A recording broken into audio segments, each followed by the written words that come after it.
प्यारे बच्चों नमस्कार। आज की ऑनलाइन क्लास में आपका स्वागत है। प्यारे बच्चों, आज हम कक्षा 7 विषय सामाजिक विज्ञान के अंदर पुस्तक सामाजिक एवं राजनीतिक जीवन 2 के अंदर अध्याय 9 बाजार में कमीज कार्य पुस्तिका के प्रश्नों को हल करने वाले हैं। तो जो बच्चे चैनल पर नए हैं या जिन बच्चों ने अभी तक चैनल को सब्सक्राइब नहीं किया है, सब्सक्राइब कर लें, लाइक कर दें, अपने साथियों को शेयर कर दें। तो शुरू करते हैं आज की क्लास का पहला प्रश्न। आप अपनी स्क्रीन पर देख रहे हैं। स्वप्ना को कपास को कम दाम में क्यों बेचना पड़ा? स्वप्ना ने कपास की फसल बोने के समय बीज, खाद आदि के लिए व्यापारी से कर्ज लिया था। तब व्यापारी ने शर्त रखी थी कि वह अपनी कपास की सारी फसल उसे ही बेचेगी। इसके बाद में दूसरा प्रश्न है, दादन व्यवस्था बुनकरों को लाभ भी पहुंचाती है और उनका शोषण भी करती है, कैसे? दादन व्यवस्था में व्यापारी कच्चा माल खरीदता है, बुनकरों को देता है और उसे तैयार माल प्राप्त होता है। इस व्यवस्था से बुनकरों को रोजगार तो मिलता है लेकिन उचित मजदूरी नहीं मिल पाती, जिससे बुनकरों का शोषण होता है। प्रश्न नंबर 3 का अ है, सहकारी समितियों से तुम क्या समझते हो? पाठ में बुनकर सहकारी समितियों की बात की गई है। इनसे बुनकरों को क्या लाभ होता है? सहकारी समिति लोगों का ऐसा संघ है जो अपने पारस्परिक लाभ के लिए स्वेच्छापूर्ण सहयोग करते हैं। इससे बुनकरों को रोजगार मिलता है, उचित मजदूरी मिलती है और सभी का सहयोग रहता है। ब है, क्या तुम बुनाई को छोड़ किसी क्षेत्र में सहकारी समितियों के बारे में जानते हो? उनके बारे में लिखें। पहली है कृषि सहकारी समिति, दूसरी सहकारी महिला बैंक, तीसरी है आवास सहकारी समिति, चौथी है विद्युत सहकारी समिति।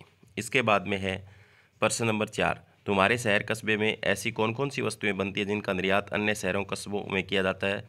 वस्तु का नाम, शहरों कस्बों का नाम तो गेहूं दिल्ली, धान गुरुग्राम, कपास फरीदाबाद, सरसों नोएडा, मक्का मथुरा, फल आगरा। चाय के बागानों में पत्तियां तोड़ने का कार्य केवल महिलाएं करती हैं। इस प्रकार तुम्हारे शहर कस्बे में ऐसे कौन कौन से उद्योग हैं जिनमें केवल महिलाएं ही कार्य करती हैं? तो फैक्ट्री के अंदर बटन टाकने का काम, फूलों की माला बनाना, अगरबत्ती बनाना, बिंदी का काम। इसके बाद में प्रश्न नंबर 6 है, विदेशी व्यवसाय माल देने वालों के सामने किस प्रकार की शर्तें रखते हैं?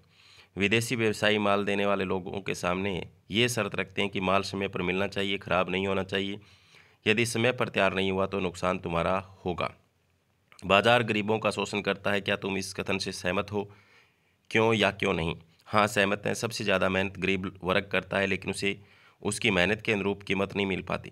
इसका लाभ व्यापारी लोग उठाते हैं, वे महंगे दामों पर वस्तुओं को बेचते हैं। सबसे ज़्यादा फायदा व्यापारियों को होता है और गरीबों का शोषण होता है।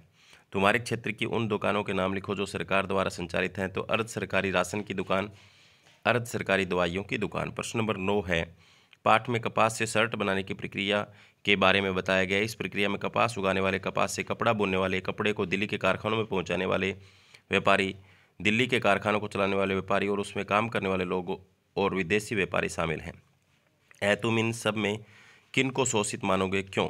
इस प्रक्रिया में कपास उगाने वाले तो कपास से कपड़ा बुनने वालों को ज़्यादा शोषित मानेंगे क्योंकि सबसे ज़्यादा मेहनत इन्होंने की, लेकिन मेहनत के फलस्वरूप उन्हें काम का उचित मूल्य नहीं मिला। सबसे ज़्यादा मुनाफा किस को हो रहा है? तो विदेशी व्यापारी ने ज़्यादा मुनाफा कमाया है। तो ये था अध्याय 9 जिसको आज हमने पूरा कर लिया है। मिलते हैं नेक्स्ट क्लास में, तब तक के लिए बाय बाय, धन्यवाद।